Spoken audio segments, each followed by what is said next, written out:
podcast, and we're back together. Oh, wait. I think it's now it's only started recording. Okay, welcome to the Spiritual Series podcast, and we're back with another episode with Supriya Chechi, and we're going to continue with the 11th chapter, 45th verse, and Yeah. before that, we just do the incantation as well. Um, ॐ ज्ञानतिमिरन्दस्य ज्ञानञ्जनशलाकया चक्षुरुन्मृतमेन तस्मै श्रीगुरवे नमः श्रीचैतन्यो मनोभीष्टं स्थापितं येन भूतले स्वयं रूपा कदा मायां ददाति स्वपदान्तिकं हे कृष्ण करुणसिन्धु दीनबन्धु जगत्पते गोपेश गोपिकान्ता राधाकान्ता नमोऽस्तुते तप्तकञ्चन गौरङ्गी राधे वृन्दावनेश्वरी ऋषभानुसुति देवी प्रणमामि हरिप्रिये पञ्चकल्पतरुभ्यश्च कृपासिन्धुभ्य एव च पतितानां पावनेभ्यो वैष्णवेभ्यो नमो नमः नमो ओं विष्णुपादाय कृष्णपृष्ठाय भूतले श्रीमती भक्तिवेदांत स्वामी इति नामिने नमस्ते सरस्वती देवी गौरवाणी प्रचारणे निर्विशेष शून्यवादी पाश्चादेशतारणे श्रीकृष्ण चैतन्य प्रभु नित्यानंद श्री अद्वैता गदाधर श्रीवसादि गौरभक्तवृंदा हरे कृष्णा कृष्ण कृष्ण हरे हरे हरे राम राम राम हरे हरे जय राधा माधवा बिहारी जय राधा माधवा कुंज बिहारी गोपी जन वल्लभा गिरधारी गोपी जन वल्लभा गिरधारी यशोदनन्दन व्रज जनरञ्जन यशोदनन्दन व्रज जनरञ्जन पुनतीरावनुचारि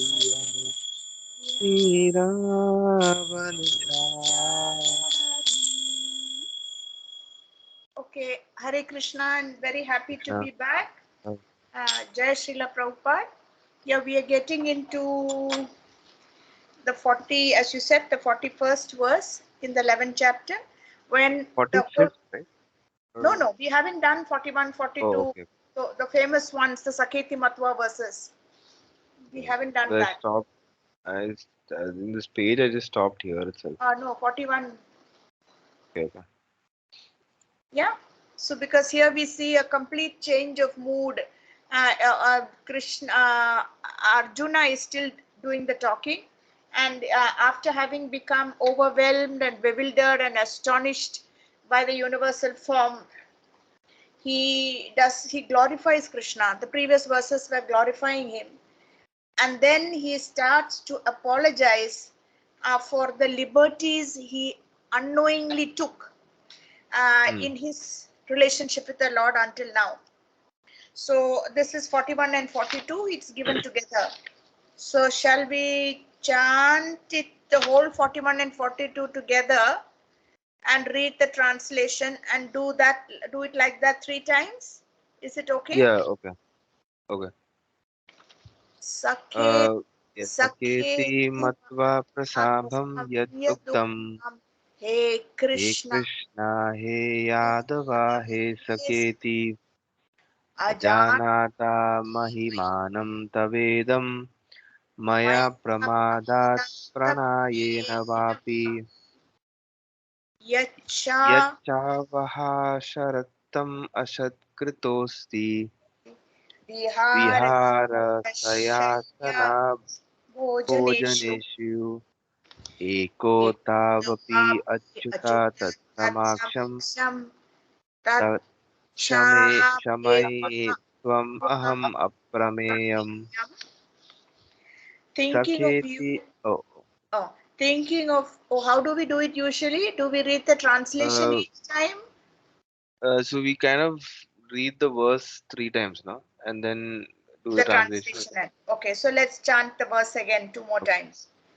Sakhi सखेति मत्वा Matva प्रसाभं यद् उक्तम् Prasam He hey Krishna Krishna hey He यादवा Yadav हे He सखेति Sakhi अजानता महिमानं तवेदं मया प्रमादात् प्रणयेन वापि यच्चावहासर्कम् असत्कृतोऽस्ति विहारशय्यासेन भोजनेषु एकोतावपि अच्युता तत्समाक्षं तत्क्षामये त्वम् अहम् अप्रमेयम् सखेति मत्वा प्रसाभं यद् उक्तम् हे कृष्णा हे यादवा हे सखेति अजानता महिमानं तवेदं मया प्रमादात् प्रणायेन वापि यच्छावहासर्कम् असत्कृतोऽस्ति विहारशय्यासनभोजनेषु एकोतावपि अच्युता तत्समाक्षं तत्क्षमये त्वम् अहम् अप्रमेयम्. Okay, translation. Thinking of you as my friend, I have rashly addressed you, O Krishna, O Yadava, O my friend, not knowing your glories. Please forgive whatever I may have done in madness or in love. Here, love meaning affection. I've dishonored you many times, jesting as we relaxed, lay on the same bed, or sat or ate together, sometimes alone and sometimes in front of many friends. O infallible one, please excuse me for all these offenses. So he is apologizing profusely, having got over his sensation of fear and bewilderment. It's like suddenly dawned on him that he was interacting with somebody who's uh, the all-powerful Supreme Lord. Of course, he always knew, but the dominant mood in their friendship, in their relationship, is one of friendship or of the Sakya Bhav. So suddenly that's changed and it's moved to one of the secondary rasas, that is the Bibhatsa or Wanderlust, Adbhuta Bhav or Bibhatsa. They are similar. They are one of the secondary and the lower rasas because they bring in fear. And fear is not a good thing in bhakti. So therefore he's apologizing. Would you like to read the purport, please? Yeah. Although Krishna is manifested before Arjuna in his universal form, Arjuna remembers his friendly relationship with Krishna and is therefore asking pardon and requesting Krishna to excuse him for the many informal gestures which arise out of friendship. He is admitting that formally he did not know that Krishna could assume such a universal form, although Krishna explained it as his intimate friend. Arjuna did not know how many times he may have dishonored Krishna by addressing him, "Oh, my friend, oh Krishna, oh Yadav," etc., without acknowledging his opulence. But Krishna is so kind and merciful that in spite of such opulence, he played with Arjuna as a friend. Such is the transcendental loving reciprocation between the devotee and the Lord. The relationship between the living entity and Krishna is fixed eternally. It cannot be forgotten, as we can see from the behavior of Arjuna. Although Arjuna has seen the opulence in the universal form, he cannot forget his friendly relationship with Krishna. Okay, so we have here a crucial clue. The relationship between the living entity and Krishna is fixed eternally. It cannot be forgotten, as we can see from the behavior of Arjuna. So the relationship between the living entity and Krishna is fixed eternally, meaning whatever is our original connection with Krishna, once it manifests, or like once it comes to the surface over years of devotional, or sometimes lifetimes of devotional practice, it is fixed. The mood in which we interact with the Lord, it can't actually be changed. It may temporarily change because of external stimuli like what's happened here, but basically that's the one that gives us maximum satisfaction. And you know, in that hierarchy, the topmost is Madhurya Ras or the conjugal Ras. That doesn't mean that those who don't have that Ras, or if a Jiva actually is situated in one of the other Bhavas, Sakya or Vatsalya or Dasya, whatever, that he has to try to somehow come up to Madhurya. Doesn't mean that. Because basically his Ras is his Ras. His particular mood in which the soul is inclined towards the Lord, and when that manifests and comes to the surface, that's the one that gives him maximum satisfaction and fulfillment. He doesn't have to artificially try to experience Madhurya Ras. Okay, for Hmm. example, Yashoda Mai, Nanda Maharaj, they are the prototypes for the Vatsalya Ras. They are not artificially trying to experience Madhurya Ras as with other jivas. Sorry, I mean other personalities from the spiritual world. They just happily situated the way they are, doing loving, affectionate, parental kind of things with Krishna. So I think Okay? yeah, Yeah. either I think there was a connection loss I think Oh, in between. it's the Yeah, now it's rain. fine. Now it's fine. I don't know if it's the Okay. rain because it's very raining very Can heavily. you The can you Wi-Fi is just on. The yeah, it's Wi-Fi. fine now. It's fine. It's fine now. So Can you did just you explain that miss? part again?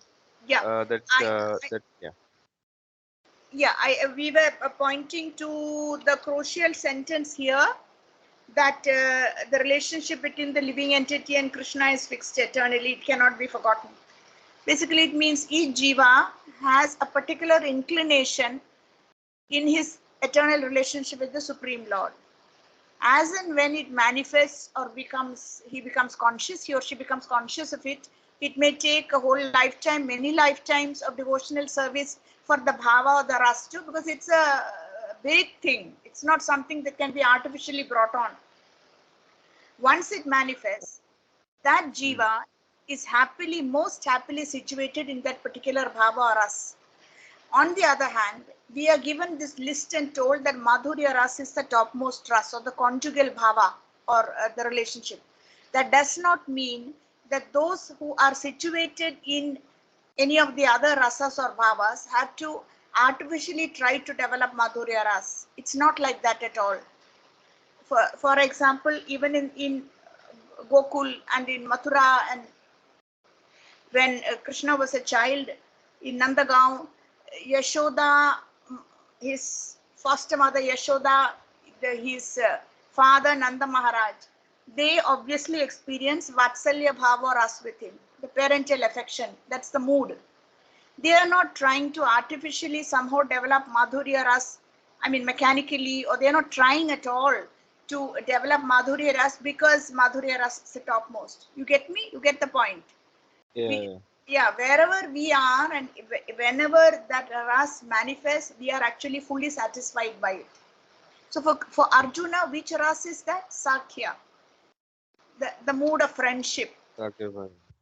So he is Actually, now, I yeah, have a like not exactly related to this, but like in this verse when Arjuna says like please forgive me for whatever I've done in madness or in love, um like I'm just I'm just wanted to like just kind of wonder like, in the case of Krishna, like is if let's say somebody is there who's like offending Krishna or says something that's a little bit offensive and all that, is it right? Is it like is it good to be angry for it? Angry for that, or is it like because no, Krishna, Krishna's not gonna I think he's not gonna that's, worry too much about the no, I offense, right? think he didn't take offense. That's the whole point, I mean, he never No, got like offended. I'm saying any other person, like Any other person. if we are like encountering somebody who's saying something like that, He, offensive. because he is there as Paramatma inside our hearts, Hmm. he knows with what intention or from where it's coming. The offensive behavior, or taking liberties, taking him lightly. If he knows from where it's coming, that it's not some deep-rooted envy and deep-rooted negative feelings, then he doesn't punish.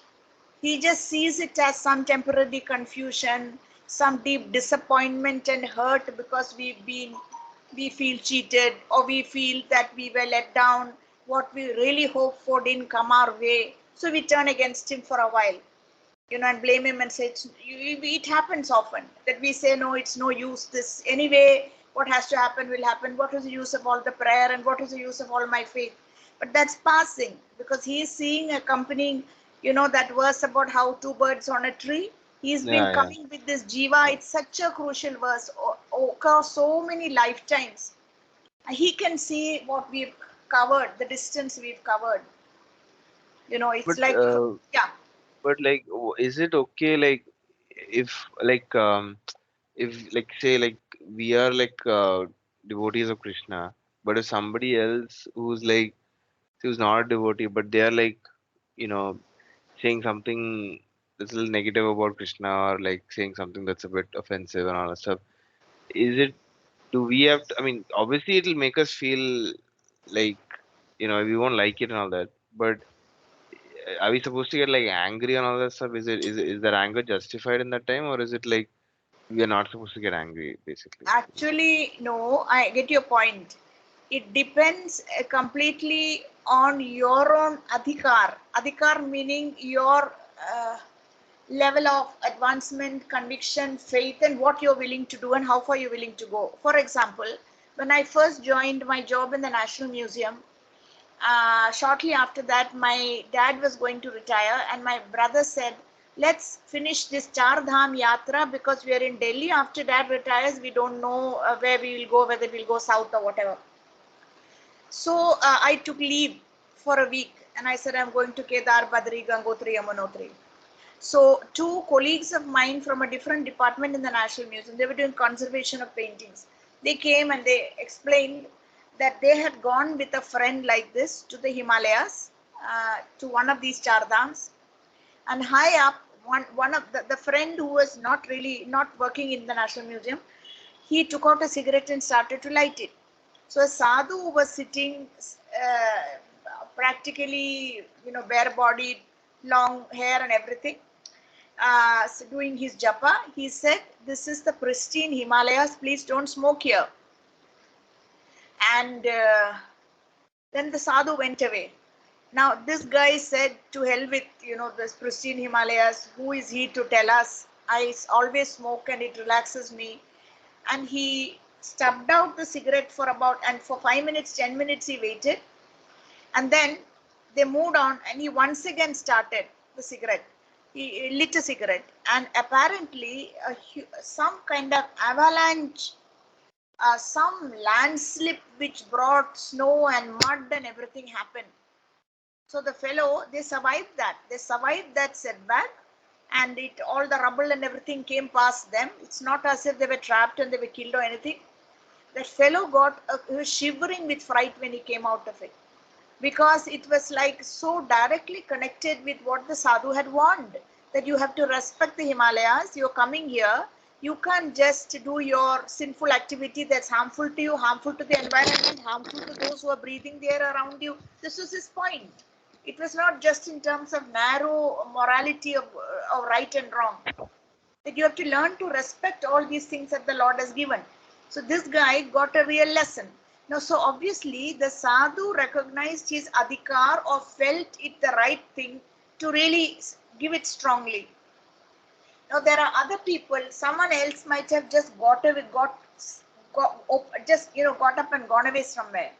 Now in a different situation where mom and I used to go for collection to some of our uncles and relatives for Janmashtami.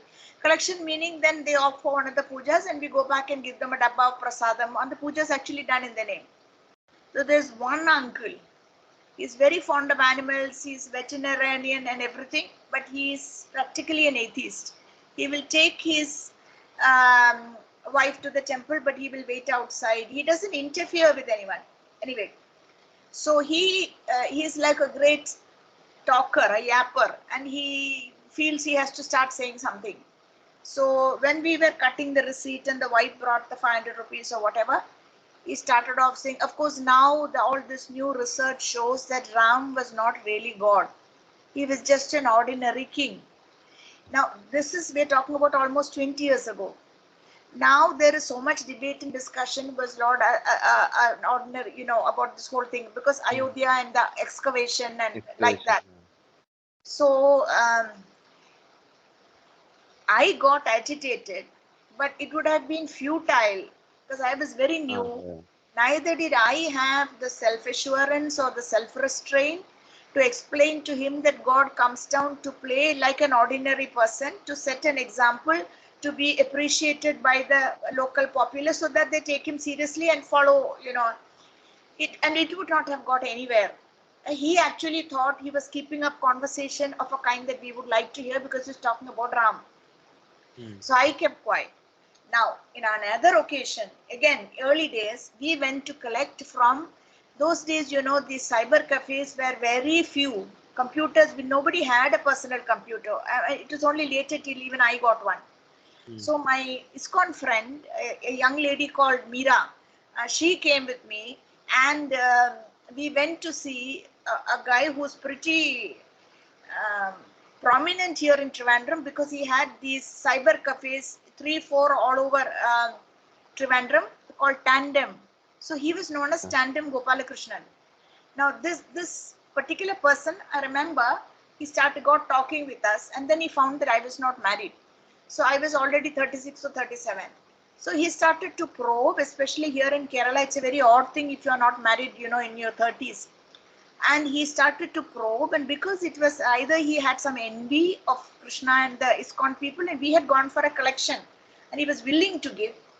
So he started blabbering and talked too far, and he said, who are you waiting for? You are refusing to marry. Do you really think Krishna will come down and marry you and share your bed or something? So the other girl got furious. The Meera, Manjari, she jumped up and she said, "Ningal anavashyam parayille," and she took me and she got out. So you see, she had that adhikar. I was sitting pretty dumb, not sure what is going on. But that girl felt strongly enough about the matter to risk annoying this prominent man, to risk the loss of that collection, Mm. you see, and just she dragged me also and she stomped out. So it depends entirely when you're asking. Sometimes we analyze and think too much and don't allow our natural anger to come out. Anger is also a way of often expressing something which another person doesn't forget. Not extreme anger that you get into a big fight or anything, but just that, how can you, I mean, are you not aware? Just express frankly instead of just sitting dumb and mum like I did on both occasions, both Mm. with my uncle and with this guy. I was too new. I didn't know what was allowed and not allowed, and subsequently I have spoken out. I have, within limits, I have spoken out. Much of the time, it's practically futile and useless. As so much of the time, it's useless because they are coming from some other space, and rather than antagonizing them, if we can take them along and keep them on our side and gradually get them to change, I think that that's probably a better service, especially I the think whole. Yeah. I think I think one of the best like that story of Daksha and Shiva and this one uh, I think Parvati, yeah, you mean Parvati, yeah, the yeah, anger. that anger when he calls, I mean that there's one incident now where like I think Daksha is performing the ceremony and all the great sages and everybody's there, even Shiva's there. I think when he comes, everybody else gets up except Shiva, Right, and Shiva is like constantly meditating on like he's meditating on Krishna's like on Vishnu's Vishnu's form, like, right. and he's in that mindset anyways. So then when so he's not like thinking about all the you're not even thinking that he's in some ceremony or whatever and all that. I think Daksha gets angry at that, and then and then I think he starts saying things to Shiva also, but Shiva's like, very calm and composed and he doesn't say anything back. And his followers get angry, but he still doesn't get angry. And he just realizes, okay, I think I'll just leave. I'm just gonna leave this place and I don't want to do anything with this. I'll just leave. And so he leaves and then but it's interesting because at that time he doesn't get angry. He doesn't get angry when insults are thrown at him. But then Mhm. he does get angry like when Parvati like puts when she gets That's, yeah, yeah. offended It's like she self-immolation yeah, out of, yeah, self-humiliation. That is the time that he gets angry and then he goes crazy and he yeah, yeah. essentially chops off Daksha's head and does all those things. But like I've always found that interesting. Like when the she was calm when the insults were thrown at him, Him. but he Yeah, was that's not true. calm but when something Wife happened to was somebody else. so, he's, So there's a, actually that's a very interesting story, that whole Daksha episode, because Daksha anyway never wanted to invite Shiva, yeah, isn't it? Shiva, yeah, you It know, started with that. Then Parvati went and pestered him and said, how can you insult? And then when Shiva walked in with all his ganas, and Daksha was terribly embarrassed, and like you said, didn't show, wasn't respectful, and it goes on like that. So yeah, Actually, this Lord, thing, this particular, actually, this verse, no, I've heard this verse like many times actually because I've read the Gita many times. And this verse, it's always like little interesting because I always wondered like, what is the best thing to do? Is it like mhm. because normally like it's always said like anger, nothing good comes from anger because if you get angry, normally it'll lead like that verse is there no, on the 63rd verse. From Yeah, anger, delusion arises. yeah, yeah, From yeah, sure. envy. So you'll eventually you will if you get angry, you will get upset and it'll make you Lose feel your yeah mental your focus and all stuff. judgment and everything, at least for So some time. which is Definitely. also which is also one of the reasons why like even like monks not just in this path but like other paths and they'll say Practice. that they practice like that that that Self. balanced state and all that. And so as I always wonder, is it good to get whatever the case may be, is it still good to get angry at any stage, or is it because in God, I mean, Krishna is not going to, if somebody does offend Krishna, Krishna is not going to be offended. He's kind of beyond that level of taking that insult. But Yeah, like, I mean, action will happen to that person, like the karmic whatever actions will happen to that, that person. But I always wonder what is the best that's course. one way. That's one way of looking at it. But at the same time, Krishna might also be watching what we as his devotees do in that situation. Hmm. And if we get angry on his behalf, sometimes he may intervene in such a way and create another situation where that person who did the offense is receptive not to our anger but to some future interaction where he decides that it was wrong for him to offend the Lord. Hmm. So many things are at play. So basically, it actually also depends on our own nature. Nature, Some yeah. people by nature are passive and more sattvic, and it's in fact even hard for them to get angry. Some Like others, yeah, for me personally, like I find it very difficult to get angry. Like I to can somebody imagine. else. So it's kind of like if obviously if I'm somebody takes it to a different level, then yeah, then now I can get angry there also. But it's difficult, like if somebody like say something and all that to me, I'll be like I'll tend to sometimes, I'll only say something if it crosses a limit. I tend not to get so easily offended that Yeah, quickly. yeah, I But understand. if it crosses the limit, then yeah. But like I find it a little weird because like sometimes some people will say like, no, no, you have to gang. This is like a good cause, or this is you have to get angry for this and all. And I'm like, but yeah, you're not. Nothing's gonna happen. Like even if you do get angry, and like, or like sometimes like even like I've seen people have like heated debates Mm. about Krishna Bhakti, like some lecture I'll see, and some people talking about this, and they'll have like heated, like these are like maybe devotees and different people are. I'm like, is it good to get angry at this time, or is it like what is the best thing to do? Like, is it like, are you supposed to get angry, or are you supposed to No, just I think best is if you're in touch with your own feelings and you're intuitively, you know how to act, and all these things matter. Some self restraint, remembering that getting angry will just cloud our intelligence and, make us lose judgment and lead to more trouble, may antagonize the person. At the same time, there are situations that we are not supposed to keep quiet. It's natural and healthy to be angry. Look what happened to Lord Hanuman. I mean, when he reached Lanka and he saw that Rakshas Ravan, the way they trapped and imprisoned Sita Devi, he just couldn't bear it. So he caught sight of her, and after that exchange, I think with the signet ring, he shows Lord Ram's signet ring, and she recognizes it and everything. He sees what, I mean, not just the spouse of the Supreme Personality, but she was a Queen Mithila princess, and pure and chaste and so on. And what hell she's been put to because of the rapacious lust of this Ravan. So he gets so furious. Doesn't he use his tail to set Lanka on fire? And yeah, yeah. people basically come running to find out what the hell has happened. So now, that kind of anger, I think, also cleansed the whole situation and got it really ready for a confrontation or fight.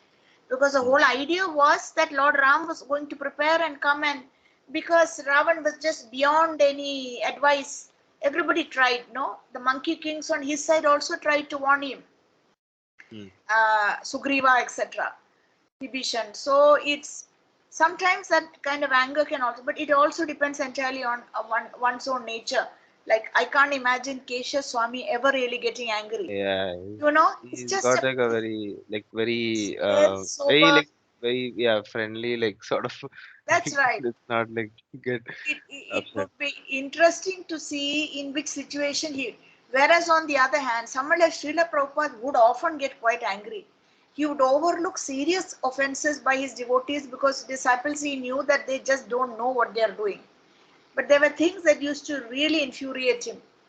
You know how easily his devout disciples came under the influence of all the confusing politics of Bengal. No, forget that. That was in the spiritual muds. How easily they could be duped by Indian crooks when they were asked to go and buy pieces of land to make that Mayapur estate, if you like. He used to get furious how naive they were.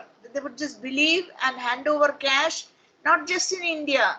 This happened, I think, even in Outside. the West. It happened that there's one story, where I think they were trying to buy a house, buy That's this right. mansion in New York or something like that, and That's it. That's I it. think one person gave like $4,500 or That's something it. like that, That's it. That's the one. and yeah, that also.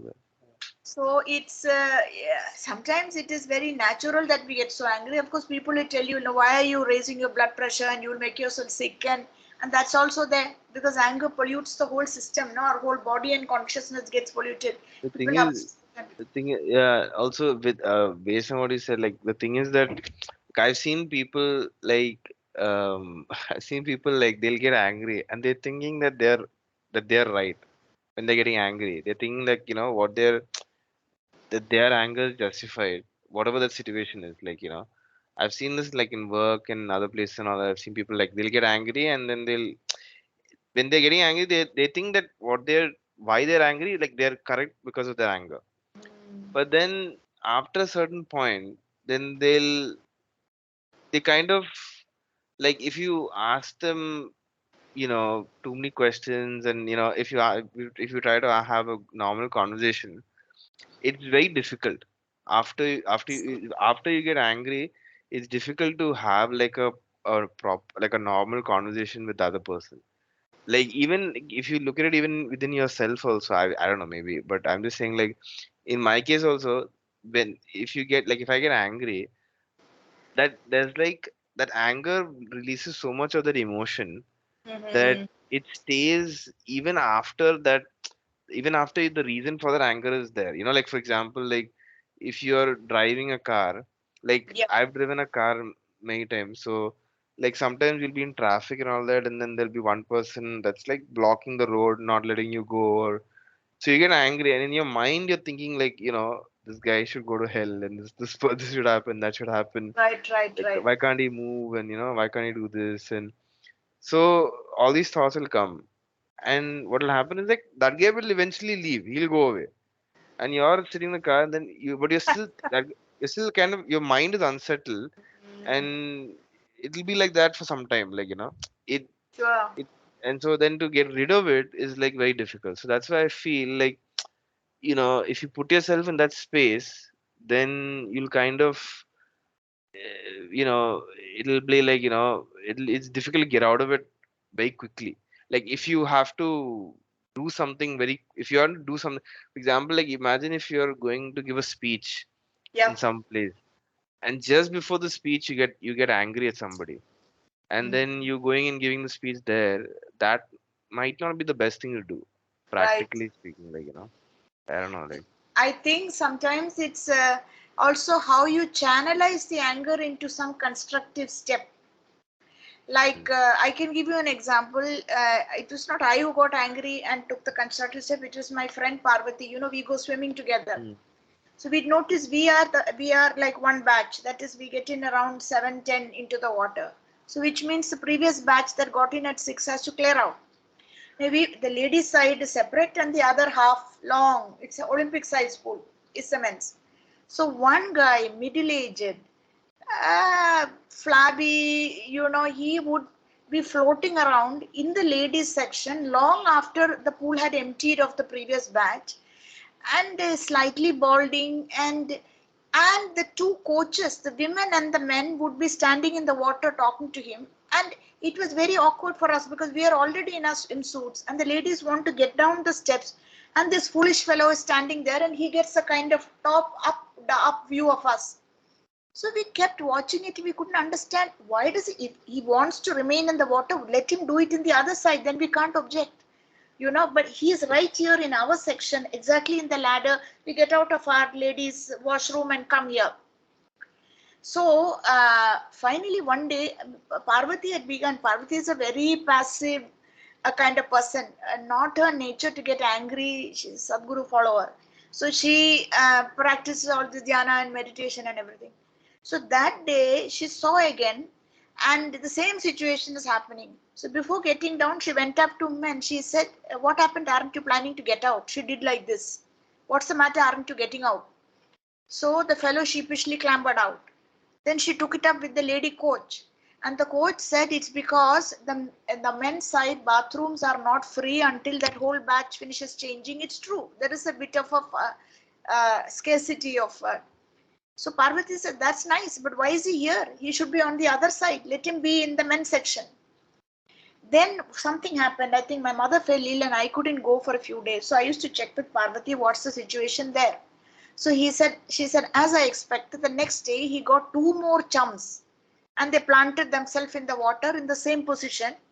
And meanwhile, the coach came to me helplessly and said, "Parvati Chechi, I main office complaint paranjittundu."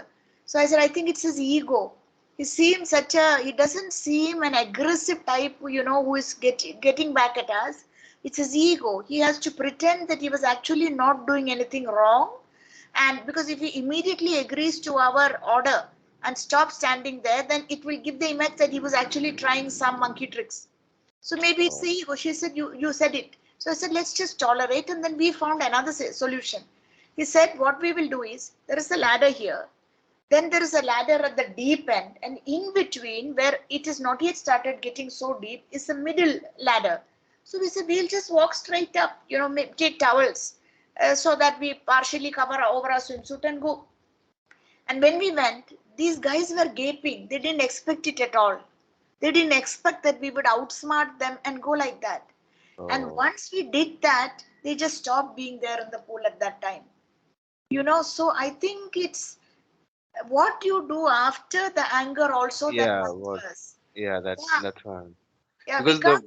Yeah, what will happen is that, like, when you get like in your situation also, like if you got, like, if your friend or whoever it is, like, they got angry and they started like shouting at them. ranting Some and raving. Yeah, sometimes it also induces the other side to be like, okay, you get angry and I'll show you what I can do and that kind of stuff. yeah, That tends to happen a lot of the time. So if you, but in the sense, like, if it's like, okay, we'll see what happens, like what you guys did.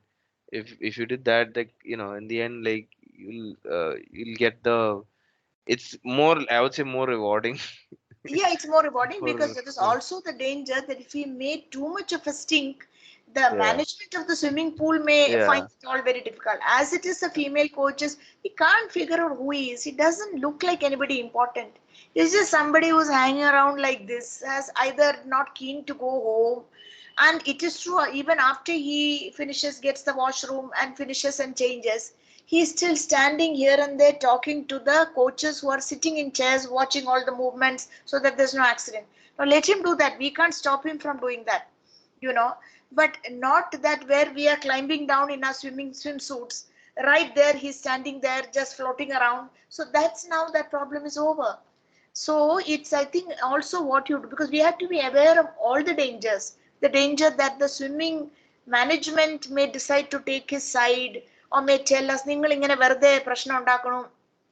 It didn't happen because there's a strong guy there called Sunil Basha. He's a talk strong and talks a little extra, but he knows how to pull the ropes and kind of. And another day, again, I think like this, when I went in after a long gap, this fellow was again there, but so seeing us, he quickly clambered. And I told Parvati when we were, it's compulsory you to take a shower in your swimsuit before you enter the pool. So there are some open showers and closed showers. So when you're taking a shower, I told her, I think today that Sunil Basha at the front desk is on leave. So she said, see, you made the connection. That's the reason this guy dared to come back here. But even so, this flabby fellow, as soon as he saw that we are going to come out of the shower, he was already out. He didn't try to hang around there. So we have to be aware of all the strengths and the weaknesses in the situation. First, we were wondering, Parvati was saying he's some important person. She said, I don't care, even if it's an important person. Wrong is wrong and right is right. I'm not going to tolerate it. He didn't look like an important person at all. He's just someone who's got into this habit of just staying on and talking to the coaches, and they also talk to him like that. So I think it all depends how we assess it. Anger may come. Sometimes anger is healthy, but we have to know who we are getting angry with and what we are doing, because we could be in big trouble.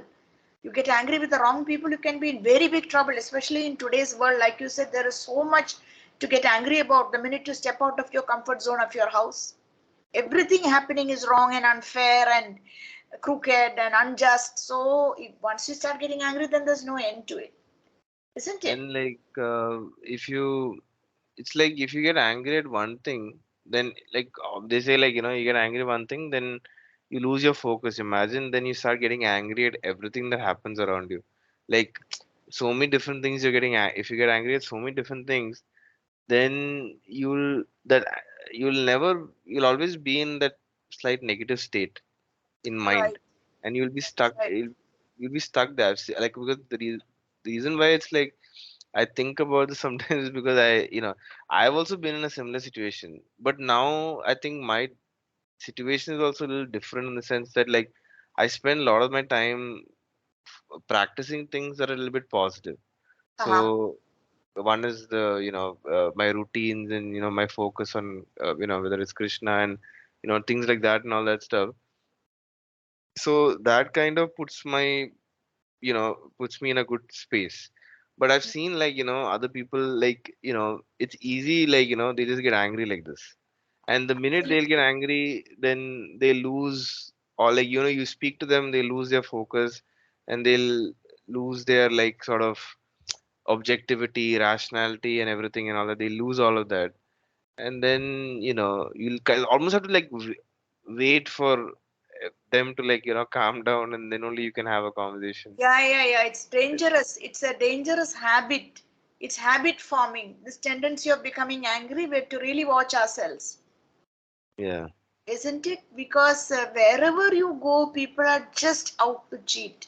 Simple things, booking a ticket, hiring a maid, paying an advance to the agency, there's only cheating going on. So we are sometimes so flabbergasted at the audacity of the cheating, you know, that it is natural that we will get, but it's just harmful for us. So there, as you say, most of the time it's better for us to control ourselves. Or in like an incident where it was happening every day and Parvati had been controlling herself and then decided she's not taking anymore. She was waiting for the coaches to act for till she then, and then subsequently after the anger, she took it up with the coach. The coach took it up with the desk. The problem continued. We changed our entry point, and altogether the problem now has like subsided. So Yeah. it's a lot of things, but anger is a very serious issue, and all our spiritual teachers are very correct and wise to keep pointing out that anger is a great enemy, like lust, anger, the three gates to hell. What all people can do in an angry state, which they Hmm. later terribly regret. Some of these real life stories, historical incidents, family situations. We say things which we can't take back. We say things that have destroyed friendships and understandings forever. We jump to conclusions which are not actually true at all. A mind, basically, it all comes back to the The mind and the mind. tongue. Yeah, the The mind mind, and the like tongue.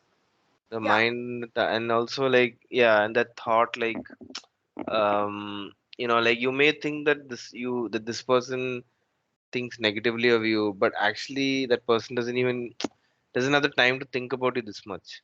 that's right. And Yeah, yeah, yeah. You and sometimes you'll focus so much on what this person is saying Mm, that you like your mind is already like moved to the other spot now. You're correct. like Yeah, thinking about this, that, and all that, and then you waste so much of your time. I don't know. I feel like if you there's so much we have so much time that we can spend on like working on ourselves that we don't actually spend that much time doing that. Like we should be like people should be spending time trying to work on themselves, trying to see how they can improve their continuously, because even our personality and characteristics and all that, very that is much. also it's always evolving. It's never the same. It Sure. keeps changing and all that. So but I think people have this idea sometimes that it's always fixed, that it can never change. Like Mm, even if you were like this, you can be different also. You can like if you had the negative quality, you can change it and make it this way. Like even in my case, before I wouldn't say that I was very calm and all that, but now I can say to some extent I'm a little bit more calmer right, right, by right. doing certain like doing my routines and practices That's and maybe very like good. Yeah, meditation, chanting Krishna and things like that. There's been a lot of change that way also, but that's I good. don't but I'm not going to say like that it happens just like that. It takes some time, but it is possible. And I think yeah, just feel like this thing of yeah, this anger thing and all that stuff. It's always interesting because I'll always find the people who get angry, they'll get their way. In the short term they'll get their way, but in the But long term it affects them badly.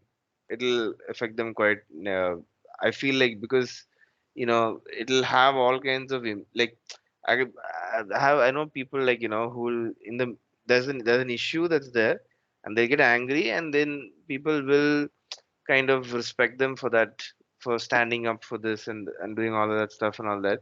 But then over time, like because they get that validation from other people, that you did such a good job standing up for this, that, and all that, they will start thinking that anytime they can get angry at any time, and it's good to get angry at any yeah, moment. yeah, what And you're saying, the yeah, analysis is very true. It's a very risky path.